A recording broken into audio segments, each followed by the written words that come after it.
पिछड़े समाज से आने वाली महिलाएं हैं उनके लिए अलग से प्रावधान करने का। अध्यक्ष जी, ये विषय गंभीर है और ये जो चिंता है वो नाजायज भी नहीं है, इस मांग को गलत भी नहीं ठहराया जा सकता, क्योंकि महिलाओं को अगर हम देखें तो महिलाएं एक जैसा ग्रुप नहीं है, एक होमोजेनस ग्रुप नहीं है।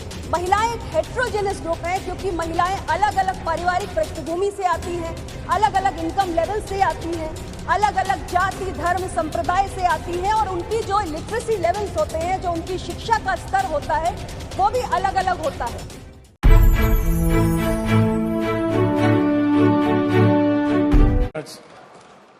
Next speaker now, the Honourable Minister, Srimati Anupriya Patel ji would like to intervene in the debate. धन्यवाद सभापति महोदय।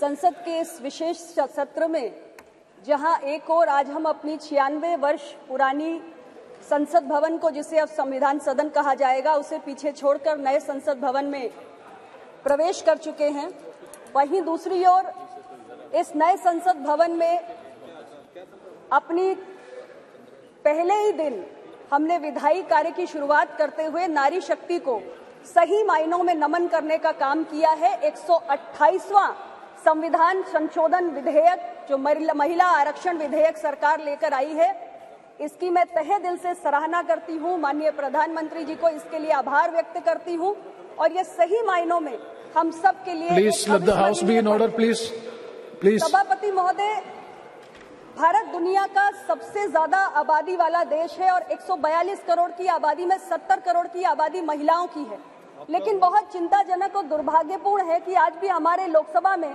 जो महिलाओं की भागीदारी है वो महज 14% है और राज्यसभा में केवल 11% है। इंटर पार्लियामेंट्री यूनियन की एक रिसर्च हुई जिसमें निचले सदन में महिलाओं की भागीदारी का आंकड़ा देखा गया 193 देशों में, जिसमें भारत की रैंकिंग 149 है, यानी 149 है। और ग्लोबल जेंडर गैप रिपोर्ट 2022 में भी 146 देशों में जो भारत की रैंकिंग है वो 135वीं है। ये कोई बहुत एनकरेजिंग आंकड़ा नहीं है हमारे लिए।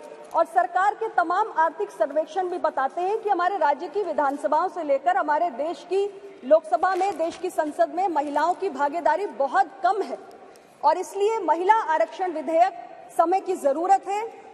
और आज ये बड़े दुख की बात है कि छोटे छोटे देश UAE, Cuba, Rwanda, Mexico, Nicaragua, New Zealand, ये वो देश हैं जिन्होंने 50% तक महिलाओं की भागीदारी अपने डेमोक्रेसी में सुनिश्चित कर ली है। और भारत जो कहता है कि दुनिया के सबसे बड़ा लोकतंत्र है, हम अपने यहाँ 50% की अभी तक भागीदारी सुनिश्चित नहीं कर पाए हैं, तो उस दिशा में ये एक महत्वपूर्ण कदम है। और बाबा साहेब अम्बेडकर ने कहा था कि political power is the key to social progress. हमने देखा है कि हमने अर्बन लोकल बॉडीज में, पंचायती राज संस्थाओं में जब अपने देश की महिलाओं को भागीदारी दी तो हमारी महिलाओं ने ग्रामीण क्षेत्रों में, शहरी क्षेत्रों में कितना उल्लेखनीय कार्य करके दिखाया है।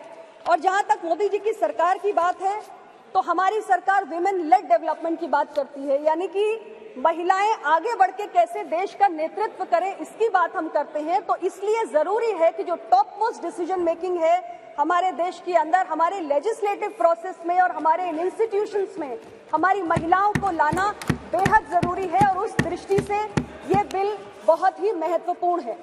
अध्यक्ष जी, ये बिल नया नहीं है, ये बिल पुराना है, इसका इतिहास 27 वर्ष लंबा है। हमने देखा कि 1996 में सबसे पहले एच.डी. देवेगौड़ा जी की सरकार इस बिल को लेकर आई थी और उसके बाद तमाम लोगों ने प्रयास किए, तमाम पार्टीज ने, सरकारों ने। 97, 98, 99, 2003 में वाजपेयी जी की एनडीए की सरकार ने प्रयास किया, 2008 और 2010 में यूपीए की सरकार ने प्रयास किया, लेकिन कोई भी सरकार इसे एक लॉजिकल कंक्लूजन तक ले जाने में सफल नहीं हुई। सभी सरकारों ने विफलता का ही सामना किया। उस दृष्टि से मुझे बहुत प्रसन्नता है कि मोदी जी के नेतृत्व की सरकार जब इस विधेयक को लेकर आई है तो हम इसे सफलता तक, अंजाम तक पहुंचाने का काम इस बार करके दिखाएंगे।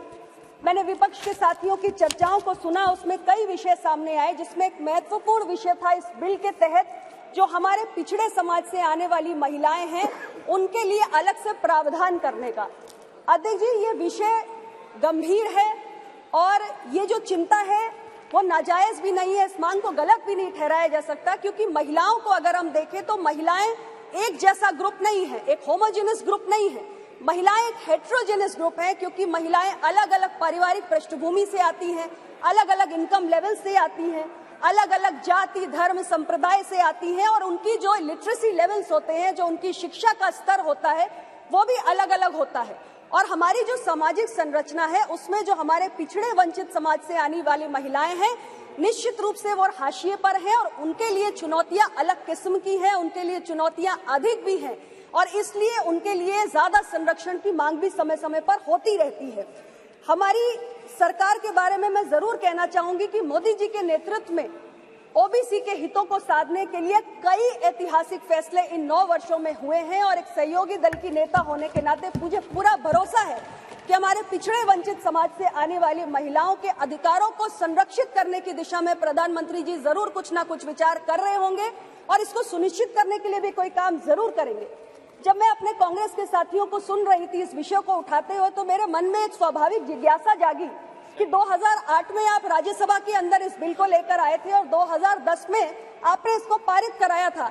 आज आप कांग्रेस पार्टी के तरफ से ये विषय ओबीसी कोटा का जो उठाया जा रहा है, मेरे मन में जिज्ञासा है कि उस समय जब राज्यसभा में लाके बिल पास कराया था, तब क्या पिछड़े समाज की महिलाओं को कोटा दिया जाए, ये विषय आपके संज्ञान में आपकी पार्टी की प्रायोरिटी था या नहीं था?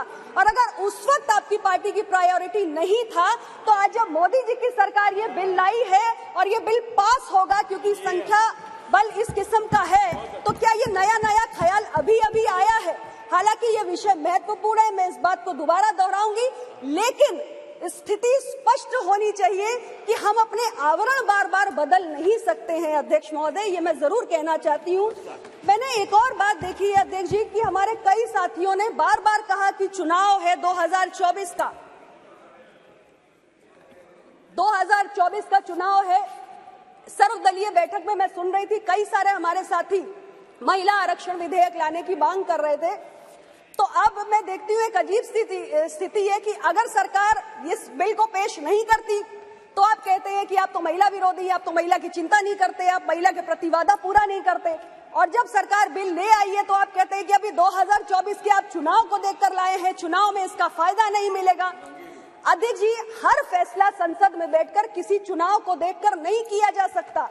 आज हमने एक अच्छी शुरुआत की है, हमने एक अच्छी पहल की है, और इसे अगर हमें अंजाम तक पहुंचाना है तो इसकी एक पूरी प्रक्रिया है, उस प्रक्रिया का पालन हमें करना पड़ेगा। हम जानते हैं कि 2011 के आंकड़े हमारे सामने नहीं है। 2001 में हमारी सेंसस हुई, उसके बाद एक लंबे समय तक हमने सेंसस की एक्सरसाइज नहीं करवा पाई है, बीच में कोविड की भी बाधाएं रही। तो हमारे पास जो जनगणना के आंकड़े हैं वो बेहद पुराने हैं, और उसके आधार पे हम डिलिमिटेशन नहीं कर सकते, हम एडिशनल सीट्स जनरेट नहीं कर सकते। इसलिए हमें इस संवैधानिक प्रक्रिया का पालन करना पड़ेगा, और हमें नए सेंसस एक्सरसाइज के साथ डिलिमिटेशन करते हुए एडिशनल सीट्स क्रिएट करनी होंगी, जिसमें हमारी और जो महिलाएं हैं उनको इसमें आने का मौका मिले।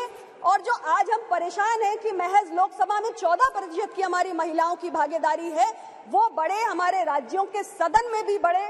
तो ये चिंता जो आपकी है, ये जो बार बार चुनाव को लेकर, मैं यही आग्रह करूंगी कि मैं देख रही हूं कि एक जो सेंस ऑफ द हाउस है कि सभी लोगों का एक मूड भी है कि यह बिल पारित हो, तो इसमें किंतु परंतु नहीं होना चाहिए। ये बिल स्वागत योग्य है, इसको लेकर आपकी कुछ आपत्तियां हो सकती हैं, सरकार उनका ध्यान भी रखेगी, और इसको हम खुले दिल से स्वीकार करते हुए बिना किसी किंतु परंतु के इसको आगे बढ़ाएं, इसको आगे लेकर जाएं, और बाकी सारे जो सेंसस को लेकर या डिलिमिटेशन को लेकर आपकी चिंताएं हैं उसके आप त्याग दीजिए, सरकार इसकी चिंता कर लेगी। आपने मुझे समय दिया, मैं बहुत बहुत आभारी हूं, और इस बिल को लाने के लिए पुनः मैं अपने देश के प्रधानमंत्री, हमारे सरकार के मुखिया माननीय श्री नरेंद्र मोदी जी को हृदय से आभार व्यक्त करता हूँ। धन्यवाद। धन्यवाद।